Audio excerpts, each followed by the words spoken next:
Hello, explorers. Welcome back to Celts of Iberia folklore. In this adventure we will leave towards the northeast, towards Catalan lands. But before leaving I need you to remember, explorers. Do you remember when we talked about the lagoa pequena, in Sesimbra, Portugal? As well as Nessy's cousin, who decided to settle there centuries ago. A monster with a very specific appearance that we all have in the imagination of the popular collective.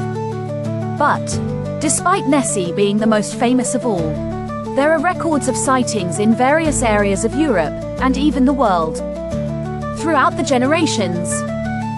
As we know, dragons are classified into different subtypes or races. The most famous in Iberia and which we have already talked about is Cuelebre. In this case we will talk about a specimen that is classified as a sea dragon. These sea dragons are also called Kelpies, which means seahorse for the Scots, who gave this name to this type of dragon. Kelpies or sea dragons are characterized by living in lakes with access to the sea. That is, the lake would be his little house. But they make life in the sea. But focusing on our location and our dragon, it turns out that Lake Banyolas in Girona is reputed to be a kind of Catalan Bermuda Triangle, where there are numerous disappearances of people associated with a monster with a very specific appearance. Among these disappearances is even that of a small plane belonging to the Civil Guard. The lake has an area of 7,760 square meters and more than 200 meters wide. But the depth is completely unknown due to the internal currents and the geography of the place that make it completely difficult. Since medieval times, there has been talk of a terrible aquatic dragon that lives in the lake and is the cause of numerous shipwrecks. This dragon even has its own name and is known as the Morn dragon.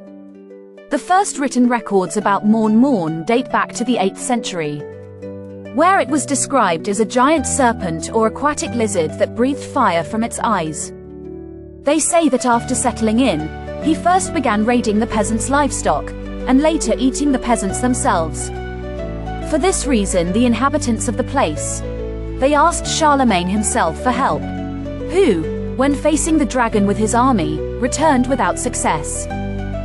It was a Franciscan monk, who through prayers, he managed to sleep and calm Morn. But in 1913, the dragon seems to have awakened since from that date, the shipwrecks and disappearances began again, as well as the sightings of the monster.